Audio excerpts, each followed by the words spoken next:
Salutations déjà à notre très cher Réal, Maman Karine Bébé qui réalise cette émission. Merci à Hermac Makonda Web, programme de l'Europe bêta double. Donc, double. Donc, l'Europe bêta doublement, à rejouer des fonctions. Merci beaucoup. Merci à José Andia, Binonzinga Kifoudier, merci des exploitants au même moment pour nous servir. Et tout petit merci à Bandeko Exploitant d'Abisso. Nous excusons pour ces retards, parce que vous savez, les bouchons, les embouteillages. Place à notre sujet du jour.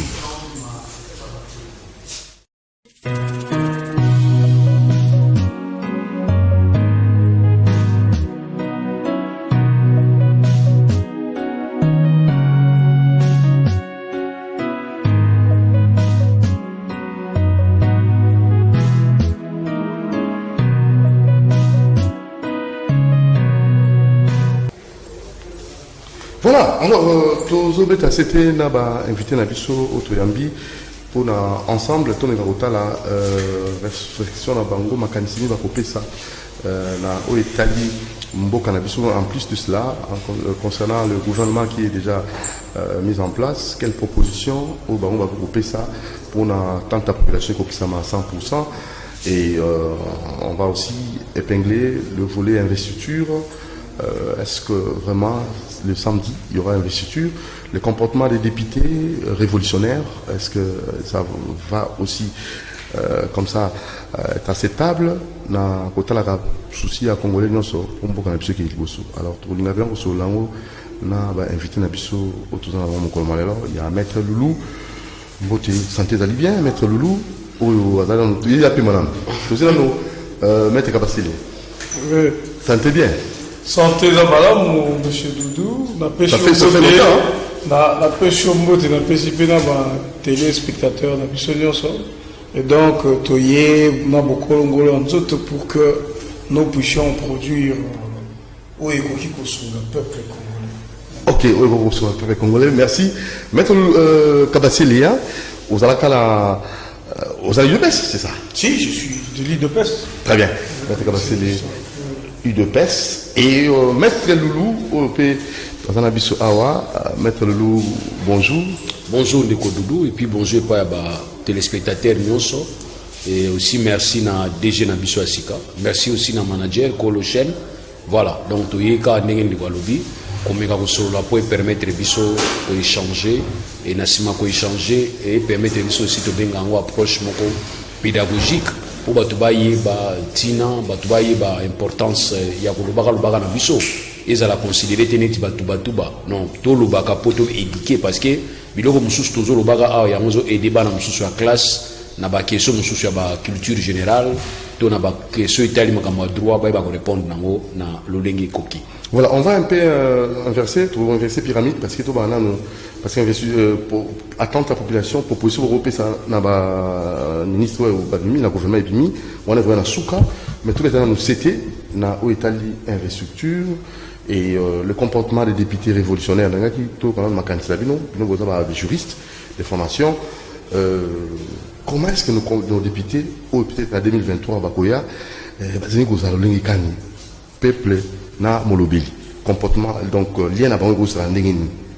D'abord pour tout bela na Italie lolingi ya kufanda ba député to akosala ba député to yeba ko tala na constitution na biso ezali ko renvoyer biso na logique ya ko baki député azali na ba critères ba pesi ba critères et na Italie ba critères ba pesi pe comportement député ba pesi mission to bengi mission à député ali ko légiférer ko sala contrôle à gouvernement et aussi ba bengi ba on peut ba autorité budgétaire ba sala rande batala ndenge ni gouvernement ya na programme pas na bango o programme bango bandimi et puis on va sala suivi na yango wana ba rôle na bango na Italie relation à député pe na ye moko to pona bisika ya uti ba député mususu neti ya na part na assemblée na biso bazaka moko aza indépendant si je m'abuse ka moko ndaza indépendant mais ba o mususu batika li bazali lié na ba parti politique na bango ba parti politique na bango ezali kotindika bango te mezali bazali na mandat to bengi mandat national na kolobaka yango to yiko babu député nyonso akolongwaka na parti politique na yo to bengi délibérément azali ko quitter parti politique na ye ipto facto azali ko perdre mandat na ye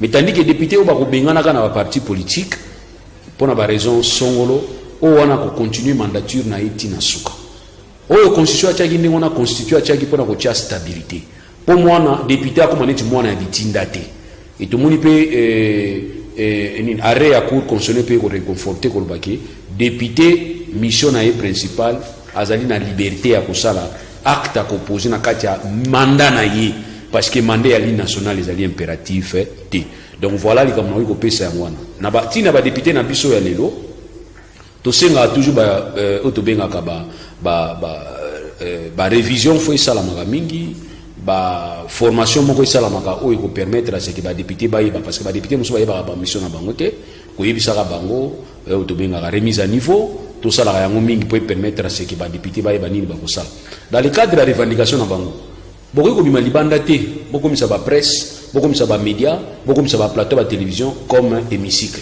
bino débat na bino za na kati donc kuna ne na kati nde ba règlement d'ordre intérieur na bino na constitution na bino beaucoup yeba ko sala ba revendication na bino mais ya biso e bima libanda na sous forme ya chantage osali chantage to moni pendenge bangola salamaki na ba koko isaka ko isaka ba majorité à ce qui bimaki ce qui est c'est une situation inédite parce que c'est la toute première fois tout le monde na kati ya mandature bangola salami c'est la première fois député abosani ke ngana yaki na mission na yaki na volonté à population eza ya mototé mais tout le monde ndenge députation akala salelaki moto na kosalaka ba modification ya ba mibeko ko tiaka ngona taille ya Kabila na 2011 na kopesaka pouvoir ya ko remettre en cause même esprit o ya constituer indaki décentralisation za la garantie ya ko boujaka yango tant ba bouger ba article ezali ko pesa ndingi c'est pas ya président ko dissoudre ba assemblée provinciale après consultation bien entendu ba définir pe consultation ngote uzala ndenge nini bon mona ke modification ça maki sous air ya Kabila or Kabila baza otongile bilamba mingi na weteli constitution donc nyo so moni ba député ba perdaki ba otori ko lobaki ba perdaki ba repère parce que députation comme on dirait chambre moko résonance o yela yike chef de l'état en a besoin yelo ko moko abisi ba député bo sala parce que na zali autorité morale na bino donc voilà d'une manière générale et ramassé pas si tout ça na ngona ba députation na biso à partir du moment où remise à niveau exact.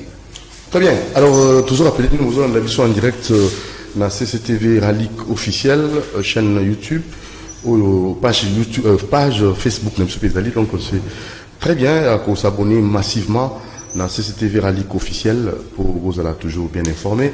Maître Kabasile, comportement et à député Nabiso. De Komotiri, vous savez, l'heure toujours ça là-bas plateau pour parler du comportement honorable, vous savez, qualificatif ou honorable. Ils a pas mbatté, c'est juste baza batumoko qui devrait se distinguer, qui devrait na comportement na bango, na elobeli na bango, na kovanda na bango na batu, na kotambo na bango, ya bango. Donc tout devrait être de manière, il y a distinction. Donc ça ne devrait pas être batu sur qui biso ba analyste politique tovanda, biso ba parti politique tovanda, soit Mokonzi Mboka a rappelé na ba député que Moussala Nabino ils allaient voter ba loi, ils allaient contrôler le gouvernement, ils allaient contrôler l'entreprise publique, tout ça, ils allaient voter budget. Moussala Nabino ils allaient à kokota na kati ya gouvernement. Tiba rappelé en Bongo, moi-même je ne me suis pas bien senti. Et de quoi tu peux énumérer Maître Loulou tout ce que Maître Loulou a tu peux énumérer le rôle d'un député national. Mais vous savez, il faut aussi reconnaître que l'état de droit qu'on veut, la démocratie, il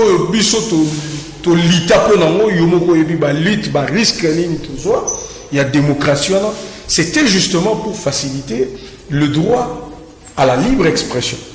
Et donc, je prends ma déclaration à ma député dit révolutionnaire comme Batu Bazali pour appliquer liberté d'expression.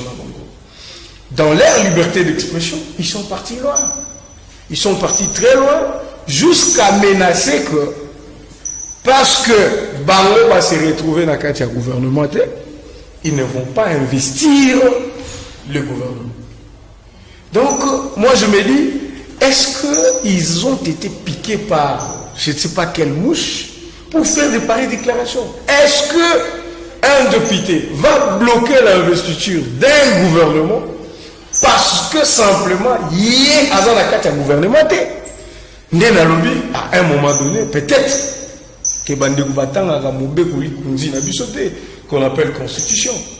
Ce qui tout tangi constitution, on vous dit que avant l'investiture du gouvernement, le Premier ministre présente le programme du gouvernement. Donc, devant l'Assemblée nationale, ils ont présenté le programme du gouvernement. Les députés votent pour le programme. Ils ont voté pour l'individu dans la carte du gouvernement. Non. Le programme, on a ce qui est allé malade.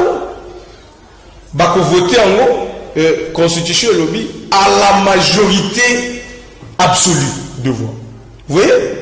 Ce qui est amabé, mais quand un groupe, ils disent qu'ils sont plus de 100 quelqu'un, c'est réuni que ceux qui vont revoir taille à gouvernement, nous allons bloquer le gouvernement. Donc, le programme et le gouvernement, mais pour des intérêts partisans, eh bien, ils disent ce qui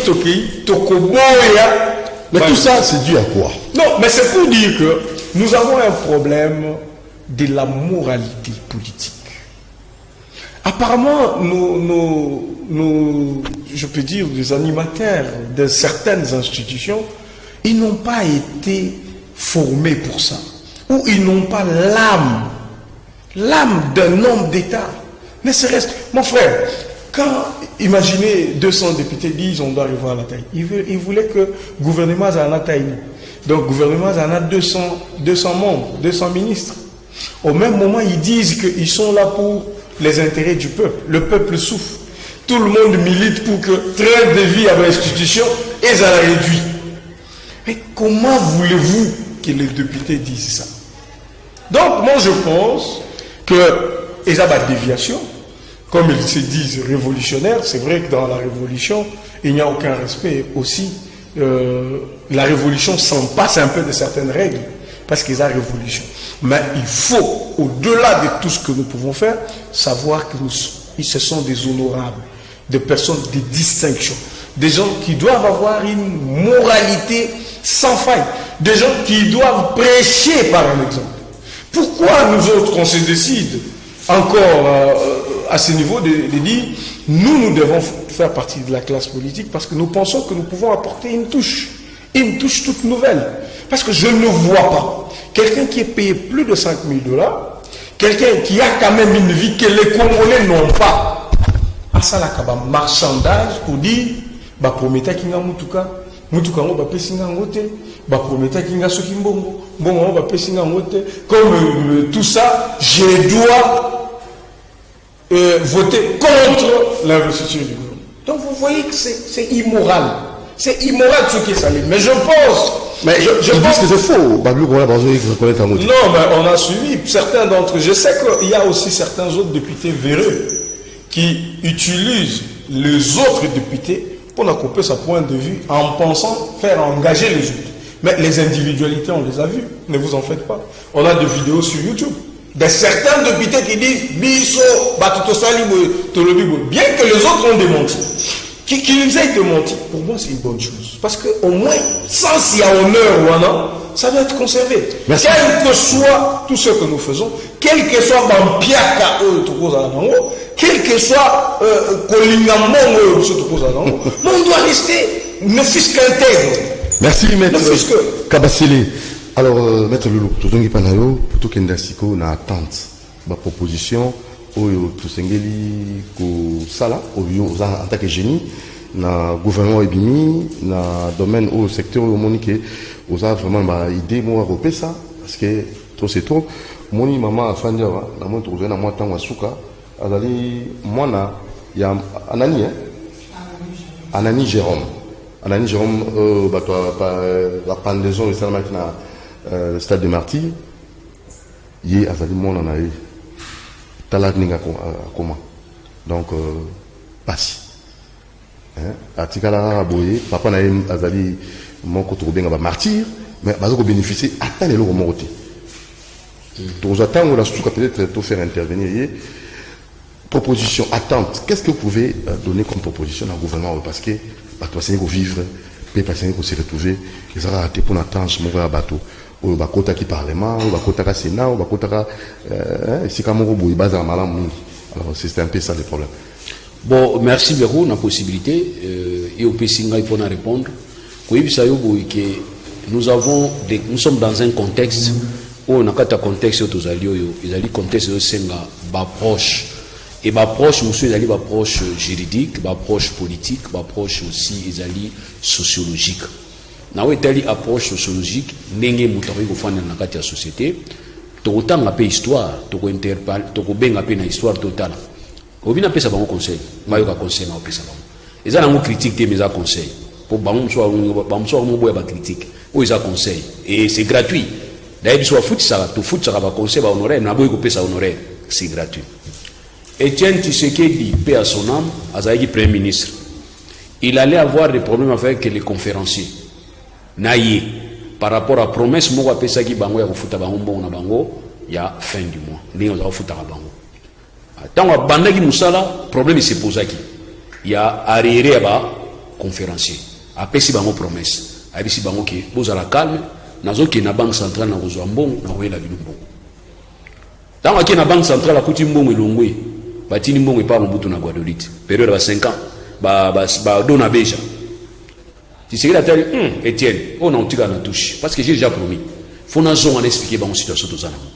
À ces paroles, il y a Laurent Désiré Laurent Boussengo. Boussengo a dit, cher député, cher conférencier, nous aurons un communiqué important venant de la primature. Nous avons été vieux, Etienne à côté. Etienne a dit que, na la kaki binu na opesa binu mbongo barrière na binu. Mais na koute na problème moko. Problème na kuta nango mbongo na nous on a niveau banque centrale destination inconnue na déclaré mbongo on a démonétisé ba député ba bétéré pourquoi il faut recréer la confiance dans un système politique moko oyo ba institution faut travailler d'une manière harmonieuse dans un institution moko institution na kata système moko institution ko tika la ye moko te il faut ça besoin ba ninga mususu alors soki biso moto bali ko tena balangage na ba dérapage biso moto ni kotia yango tozala en conflit imaginaire na ba o mususu c'est que toujours nga to tamula te muto akumba maki aso na kata bundaka te ça c'est un conseil na opesa donc il faut adopter position moko ya ko arranger yango ndeko nanga dudu na zo yebisa yo na ndeko nanga zalia wa kolobaki pona ko soit bascule esalamaki na niveau ya ensemble bato kabila fani na bango pendant 18 ans ezali so kabila ngo pesa mbote na ensemble na congrès il faut bali ambongo soki bangolo ki salwa moko boy faut bali ambongo soki bangi basala likamoko boy ko basala la kabila loi pour la modification faut bada mbongo na mituka na ba voiture bato na soko zui bango neti bana po bokola yeba ndingo kina bango éducation bala moko te moralité bali bango moral et simbata kina bango na stratégie c'est ce qui est important donc moi j'estime pour que le chef d'état a la facilité à tika la gérer mandat na etika liwa des ans il a cette obligation. Mais l'investiture, samedi. Il y a une obligation. Il y a une qui mais à cause de la stratège, qu'on a vivre naba oyo. Parce que ba oyo doit bango dernier carapace ya régime akalango. Toujours gérer bango. Le chef d'État a une possibilité. Auto bengi mécanisme, auto bengi arme fatale et puis arme moko yasuka. Arme na izani, c'est la dissolution. Tant que monique baso ko na bango te, à cause de la possibilité de dissoudre bango, il a ses pouvoirs. Bon, nous avons fait conflit. Mais oui, dans la pratique, en France, il y a eu 5 dissolutions assemblées. 5. 4 résistants, beaucoup résistants. Mais dans 4 résistants, vous avez un conflit dans le gouvernement. De Gaulle était confronté à la grande sociale. De Gaulle a contrôlé sous social et c'était une situation pour De Gaulle a reçu la dissolution au Parlement. Bino Moïse Sanga il faut avoir un conflit entre exécutif. Qui vous a dit ça? Non, dans la pratique. Makamuso et ça magape ko pousser chef de l'État parce que ça arme mabi qui est discrétionnaire ça y est. Il y a on a dit que conseil na kopé ça ezali ce n'est pas le moment ya ko bana osala ba instabilité na ba acte ko poser na ba langage na biso. Basenga mbongo te, basenga gouvernement te, nous allons avoir la stratégie à kotamsa bango. Soit de kotamsa bango ne kabila tamsa bango pendant 18 ans parce que Kabila l'a dit abike ngai na fandi na bino na yebi bino mais tisekele mso komesa na bino te parce que mutu mutana mutema na ye donc ya yebi ninga fanda ina bango siko bana ngo bango wana Or, biso nous avons fait cette idée qu'il y a 4 communes en Wana. S'il faut qu'on profite quand on a Mabunda, tout bisous dans le Parlement, parce que et qu'on permette un ensemble. Pardon? Pas moyen. Pas moyen. Bon, maman, toujours bon saga. Attention, on peut se dépasser tout le bateau quand on a senti tout que nous allons le reposer sa qui mia. Parce que avoir la stabilité et qu'on crée développement. Mais comme on a battu beaucoup bazar en mauvaise foi, vous croyez que vous changez bango lelo évangélisation, va changer les lelo, ba o tozala bango lelo, va changer lelo. C'est pas facile. Il y a un habit qui va tout souhaiter repromettre bango. Alors, quelle proposition na gouvernement a pour la investir le gouvernement, il y a un problème, il y a institution dans le bi. Tout sur la bango. S'il y a un problème à résoudre, il faut résoudre. Tout ce qui a besoin de utiliser un plateau de télévision. Tout ce qui a besoin de baza mandaté te balo na place na biso. Je commence à remarquer ça. Bato muso a un mandat pour la compte à bato nyonso te. Ils parlent au nom de tout le monde. Ils prennent même des décisions au nom même du chef de l'État. Ça c'est pas normal. Botika biloko mususu. Ils allaient que se régler dans le cadre institutionnel et se régler dans le cadre institutionnel. Bazala qui réussit à un certain niveau. Ceux qui vont comprendre, madame, ceux qui vont comprendre, nous allons revenir là-bas devant et pour nous pointer mon programme. Ceux qui vont rejeter le programme, ils doivent motiver. Parce que si on va motiver à l'autre, tout le monde qui a raison, tout le monde va dire oui, il a raison, il a erreur, tout ça qui est à niveau à bout. Mais si tout le monde qui a un caprice, on l'a un poste, on fait ça, alors on va tirer des conséquences. On va tirer des conséquences. Donc, il y a un autre to kende na bango to kutana na bango to pesa bango programme parce que c'est ngapo na ngabu na ngosa ka plagiat même copie c'est-à-dire to sika copie coller ya programme bandima ki liboso parce qu'il y avait un programme bandima ki liboso na yeli bilo ka programme on a pesi bino ngo bozo programme ngo yango o to boyango siko pourquoi parce que bondima ki yango liboso bobo yango lelo pona ni boza mitia mabe ale bungula bino nyo sala bono ko ya kuna bazo kende wana ça aurait été mieux il y a ko travailler dans le cadre de résolution, il y a quoi absorber la crise dans le cadre institutionnel. Tout ce qui va porter parole à la parti politique, va représenter à jeunes, les gars, bino va député, au monde bino non. On les a empirer encore davantage la situation. Ok, alors proposition. Bon, nous ne sommes pas en train d'attaquer les députés, pas du tout. Nous sommes en train de leur dire qu'ils doivent être de personnes de distinction. Quelles que soient les habitudes, Loulou, Azoloba, qu'ils ont été gérés par Kabila, Mbote Boembo, ainsi de suite. Mais on doit dire que ce n'est pas une situation normale. Mais si nous voulons une république, il y a battu, faire avancer Makamou, il faut qu'on sache dire non à certaines choses. Même ceux qui te disent que ceux qui te lobby non, te lobby ok, comportement ils ont mabé. Même si on sait que ça a des conséquences, mais au moins qu'ils soient au courant. Mais monsieur Monthierry, on s'est serré battu pendant 38 ans, pendant 37 ans. Pourquoi? Si on doit revenir et dire c'est normal ce qu'ils font. Non. Moi je suis pour les députés qui ont dit que va réserver les primaires, il y a au Bakomé, le chef de l'État, la chef de l'État. Mais j'ai vu des députés, Moussoussou, Balobi que Bango Baroté le gouvernement. Donc je parle maintenant aux parlementaires, toujours le députés en général. On n'a pas besoin d'être conseiller, d'être ministre, d'être à la présidence pour leur faire la morale qui semble ne pas être avec eux, avec certains. Avec certains. Tout le monde a la média. Un député a joué au plateau avant un journaliste pour la banina. Avant quitté. Vous trouvez ça normal? Qu'il y ait un député, un honorable qui se rabaisse à ce niveau-là? Nous disons non. Si nous ne le ferons pas, coupez ça au conseil. Coupez ça que vous devriez être des gens de distinction. Qui autre le fait? Mais nous n'avons que ça comme république. Nous avons parlementaire. Bissonnant, nous peut-être tous avons parlementaire. Voyez-vous? Et donc, nous avons un héritage à donner aux générations qui viennent. Ceux qui te continuent dans la pratique à Mabé, ça n'arrivera pas. Mais je suis d'accord avec mon frère que oui, dans la situation où nous sommes, avec ce qu'il y a, on peut faire avec. Mais là où je ne suis pas d'accord dans les Gounanga, c'est là où il dit on peut profiter de cette occasion pour peut-être dissoudre pour une raison ou une autre. Je me dis, il ne reste que 2 ans pour organiser les élections en 2023. Imaginons que tu dissoudre les lots. Tolukimbongo, dans les 60 jours, tout ça, il va élection. Ces députés qu'on va élire ne vont pas faire un nouveau mandat de 5 ans. Ils ne vont pas rallonger la législature. Ils vont continuer la législature qui a commencé. Donc en 2023, on sera obligé de refaire les élections. Générales cette fois-là. On va encore dépenser. On nous parlait déjà de 500 millions de dollars. C'est de prévisions. Est-ce qu'on ne peut pas épargner ces 500 millions pour construire des écoles et faire ceci, cela? Donc les honorables doivent comprendre que les époques ont changé. Ça, c'est la bonne des choses. Les propositions, je sais que le gouvernement sera investi. Et que vous allez investir. Alors, le programme, d'ailleurs, c'est le programme qui est approuvé. Dès que le programme les a approuvés, le gouvernement investit. Donc, bakosa la débatté à Mitu et à Batu. Bakosa la débatté que Ote, Ngaï honorable, il faudra qu'il va. Non. Au moins, dans ce gouvernement, il y a 23 députés nationaux dans ces gouvernements. Il y a 80% de nouvelles personnes.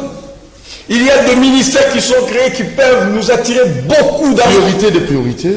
La priorité, question, il y a priorité pour un pays mosaïque comme la RDC, tout est prioritaire. Mais comme vous posez la question, la priorité de priorité, il faut qu'on canalise nos efforts dans là où la République peut capter le revenu. Parce que problème au Bissot-Tozalango, Awa, et un problème, il y a qu'à gérer d'abord ce que nous avons comme recettes. Ces recettes-là sont essentiellement la mine. Vous voyez, pour l'instant, parce que l'économie n'a que nous avons une économie presque extravertie. Donc tout, on achète, tout, on n'a rien qu'on produit qu'on peut vendre. Mais ne fût-ce que se concentrer d'abord sur ce que nous avons de plus important, comme Bamine, il faut qu'on mette des politiques publiques qui peuvent permettre à ce qu'on capte des capitaux et qu'on sache les gérer. C'est-à-dire, un accent très particulier doit être mis sur la lutte contre la corruption, comme le président en a fait son cheval de bataille. Pourquoi? Parce que d'abord, on a ceux qui t'ont canalisé en bien, ceux qui ont tout à une moralité, dans l'institution azali. Par exemple, vous avez vu les exploits que le DG de la DGI a sali. Dans un intervalle de, je ne sais pas, 3 ou 6 mois, il a triplé les recettes et pourtant, il n'a pas une année à la tête de la DGI. Donc, vous voyez que les recettes sont là. Mais c'est seulement la mauvaise foi des dirigeants. L'autre a donné un exemple. Donc, si les institutions financières, comme DGI, DGDA, DGRAD, il doit toujours être politisé, il faut faire politique dans la Kuna. D'ailleurs, c'est un exemple, c'est une façon si bien on doit dépolitiser. Non, voilà, c'est ça. Donc, vous voyez, j'ai aimé le choix de mon parti politique, qui est l'UDPS. Vous voyez, par exemple, dans une entreprise comme la DGI, nous, on n'a pas envoyé un politicien. On a pris un cadre de la DGI, ce poste-là a été révélé à l'UDPS. Le DG de la DGI. Vous voyez? Mais on a pris un cadre, M. Barnabé, qui était dans la DGI, ça fait 27 ans. Expérience, et expérimenté. On l'a nommé directeur. C'est-à-dire, à un moment donné, on doit privilégier les facteurs compétences, management, les technocrates. On doit les promouvoir. C'est vrai que Bissot va politique, toujours n'a pas intérêt. Il y a Bissot en tant que parti politique ou en tant que pas politique. Mais à un moment, quand on a besoin de relever un pays comme la République, on doit dépolitiser. On doit dépolitiser. Et ça va permettre que la recette, ce qui est allé canaliser, ce qui accent est allé sur les détournements, la lutte contre les détournements, la corruption, ainsi de suite. Donc, même dans Moukié, on peut avoir une enveloppe qui peut aider que besoin primaire, il y a peuple la bichot. Et ça l'a vu. Maintenant, priorité. Oui, regardez ce qui est important dans la ligne de Gondenga Lobby. Mais il faut comprendre qu'il nécessité de dissoudre le Parlement ensemble par rapport au temps restant. Déjà par rapport à la nécessité. Parce que les chefs de l'État ne peuvent pas rester là-bas à la net mois na muké na bango, atala bango, basala kaye, oh ils vont ça et puis na promettre qu'ils na dissoudre de binoté. Non, je viens de le dire et je le répète. La dissolution, il y a Assemblée nationale dans un système semi-présidentiel de Tozanango, système hybride. Ils ont arme fatale où le chef de l'État n'y soit disposé contre velléité. il y a ensemble qui a collaboré na été parce que ce ensemble lui a bloqué ou bloqué. Le chef de l'État se retrouve dans les pouvoirs exécutifs. Or dans ces pouvoirs exécutifs, il y a l'institution président, il y a le gouvernement. Le gouvernement doit exécuter son programme. Alors, ce que le gouvernement a exécuté le programme, au regard de l'article 91, il a collaborer avec le chef de l'État, il a définir un programme national dans le chef de l'État, c'est le Premier ministre qui va solliciter la confiance de l'Assemblée. Ça, c'est la volonté à constituant. Moutalinga Yindewana, ils allaient constituant. Maintenant, par rapport à ça, ce qu'on a en face, il y a Batou Azali majorité pendant 18 ans, tu es chanceux, vous avez la chance, ça tant mieux. Mais quand tu te mets en face, il y a animatrice à l'institution, nous l'avons dit de respecter la constitution. Tu as des difficultés. Donc, mandat un mandat chef de l'État. Mandat où tu as 5 ans, c'est chef de l'État. Tant que tu as décréné, tu as FCC, tu as FCC, tu as bateau dans la rue, et puis tu as dérangé Bino. Mais le chef d'État a moniqué, moi a continué dans Mouizate à lobby que Nazaliko dissoudre. En fait, Nazaliko, Bébisa, en fait, Kata, résilier contre Nazaliko Liengaïna, FCC. Et en plus, nous n'avons pas besoin de majorité pour nous on a dirigé. Ce qui n'a pas monté, je reviendrai vers vous. Alors, ça, nous sommes peuple. Nous n'avons pas besoin. Parce que le chef d'État a aussi le pouvoir de ça et de référendum. Pour un sujet, blocage. Donc ici, je parle en tant que scientifique pour dire que moi, je regarde le chef d'État pour dire au chef de l'État que armes utilisées contre la vérité, on les a dit. Alors, priorité. Alors, les problèmes, ils ont fini. Priorité, n'est pas tout à l'heure, il y a Moko. Il y a Kolanda Moutona Bissika Zali. Parce que Christ, depuis 1960, il y a un préambule, exposé les motifs. Vous allez remarquer qu'il y a contestation, il y a légitimité, il y a institution non animataire. Donc nous devons voir des institutions stables et aussi des animateurs au Bazali dans l'esprit pour travailler comme des hommes d'État pour permettre à ce qu'il y ait stabilité. Mais depuis que Bandati, les lots comprennent que les difficultés sont là. Tu as des difficultés, il y a un proposé qui toi qui nous reçoit na bango. Qu'on soit na bango et le chef d'État ça déjà. Pour qu'on soit majorité au chef d'État ça nango. Tout ça on a tout le blague que oh yo chef d'État yo l'équipe bango non. Il faut que PCP ba arme na stratégie pour approcher.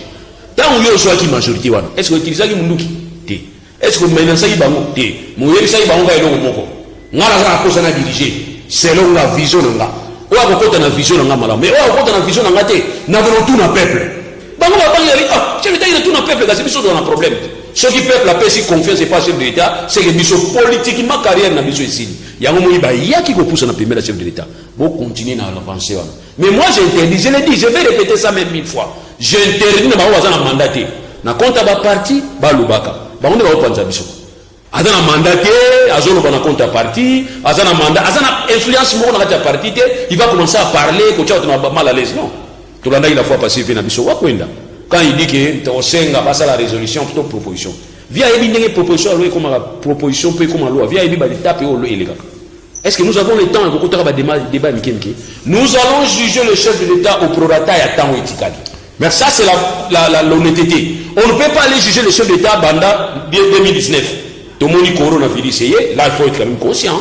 À l'impossible nul retenu, tout ça conscient. Mais on va juger mandat mobimba pour la corona mes aventures on a FCC. To comme mité mamabe. Mais on a lobby, c'est le moment.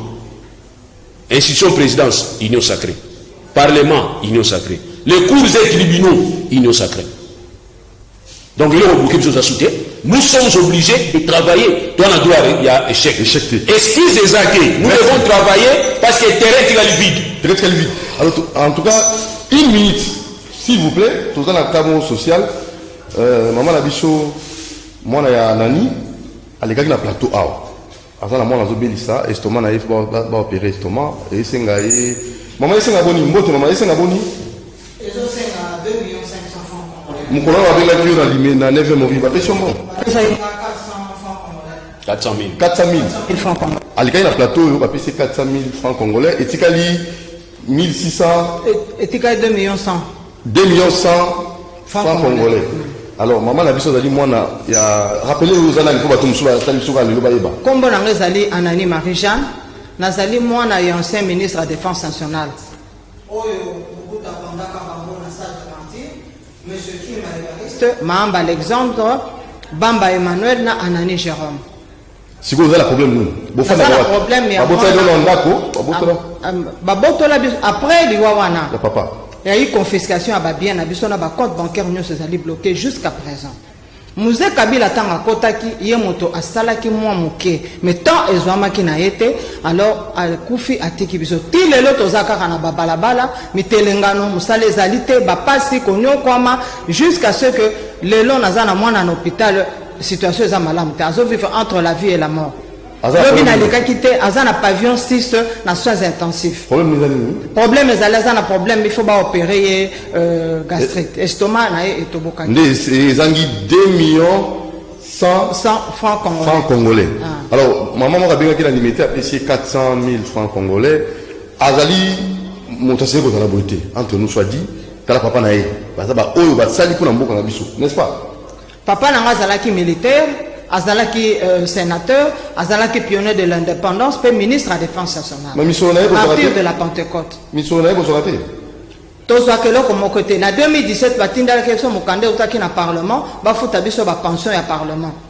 Tokei depuis 2017 ti lelo ba futa biso na mbongo wana te. Batindi biso na finance, batindi biso na budget, batindi biso na OGDEP, mais ba futa ki biso pe mbongo wana te. Yango naza kolela na bayi baza kokamba mboka lelo. Bango baleka ki basala ki pe misala ba ki lokola bino lelo boza na kata parlement lokola bino pe lelo boza ba militaire lokola bino pe boza na ba institution nyos botala pe bakana biso bana bambati botala bakana biso quand on a nazo vivre kimba za na ndenge moko bamba za na ndenge moko mamba pe za na ndenge moko bapasi mitelengano konyokwama tokosuka wapi eloko zonge zalite tofungola mitema na biso bokela biso pe mawa boke la biso maabo sunga biso bawo bakufaki malade te bakufaki pona mboka Congo batelema ki dictature zala na mboka te yango mobuta bomaki bango mais après di wana ndenge ni to continuer karabo to moni na France quand même Macron azui azali quand même mwana muke mais tala moko musala zo sala baoyo balekaka na France liboso ndenge lelo tomboli bango ndenge lelo bongisi makam na bango pourquoi pas biso na Congo tozali pe bato musute tozali bana na biso sa bandeko na bino mais bokotika biso boye na balabala ndenge ni et na kosuka na kosenga pe na chef de l'état ayamba biso ayuka biso moko na moko famille ya Kimbe zali famille ya Mambe zali famille ya Bambe zali famille ya Nane zali ayuka pe biso bapasi tozana mitelenga tozana bakamikaka tozana ngo apangusa biso pe maya miso toujours balelo tozana démocratie autant wana dictature ezalaki mais lelo tozana démocratie loko ni nezangi pe asunga biso yamba biso ayuka pe bavwa na biso. Alors numéro de téléphone na yo kuna bato ba ko sunga yo na 2 100 000 francs congolais pour na mona à subir opération là intervention chirurgicale au esengi na bombango poza entre la vie et la mort ba peso 400 000 francs pesa numéro bato ba kozala intéressé ba temter malamu ba meka ko sunga yo nazali na 081 99 40 369 Bandela 081 99 40 369. Donc soit bengi na numéro là batindilio ba pesa yo soki babenga na numéro wana bakozwa ngai na sengi boyokela biso mawa botala biso boyete boyokela biso mawa situation tozo vivre to ko vivre boyete soki nazalaki mwana menuisier nde lelo nazana ba condition te soki nazalaki mwana charpentier nde lelo nazana ba condition te c'est parce que nazalaki mwana ancien politicien nde lelo tozo vivre oyo tozo vivre nango mawa bosi yokela biso mawa bosunga biso bato mitema malamu bosunga biso na kati nango. Voilà. Merci maman Nabiso, moi na Anani, moi na Zobela, en tout cas bosunga, soko za na bosenga, ya kobenga maman, apesi numéro na ye, soko bungisi numéro na ye, ko benga na numéro zala affiché facilement, ko zoape maman Nabiso na kolikete et sali pasi. To sukisi et sali no pasi. Bon, et là on a osenga ka moko, omoni ba fête to sala rapona ba martyr d'indépendance, ba cérémonie kutaka mbongo belé. Écoutez-moi, alors on a proposé ce qu'on a place à la cérémonie. Tout ça, c'est un bon jour à la cérémonie. Tout ça, maman, tout ça, autre chose. Parce qu'il y a un soldat là, soldat sur Yabengagi, soldat inconnu. Les comment on va mener les arabes en forêt comme on. Écoutez, il bon belé. Bon, imaginez ce que dit bon wana. La peste n'est pas bon. Alors, ça aurait été mieux. Vraiment, il s'allie pas si parce que Ndenga Lobi, parents la bango, Koufina. Pour la mboka. Juste pour la mboka. Donc, l'État congolais a la responsabilité wana. Il y a en charge et je pense que Menga Betimbela biso peut continuer na oyo etalipe biso pour que le message est comment place il faut comment bisope na muke tout ça il est aux animaux na merci maître Loulou, merci maître Kabasele, merci Kamine Bemé na la réalisation de nous merci na Alain Kabongo na coordination, merci na Diemesi Kifu na ndeko biso Pinondinga na exploitation, Robert Makona na programmation, notre très cher DT José Andia na web. Bon, s'abonner massivement à CCTV Radic officiel. Alors, demain à 10h30 pour la suite, Doudou Montier vous aime beaucoup. Ciao. Merci.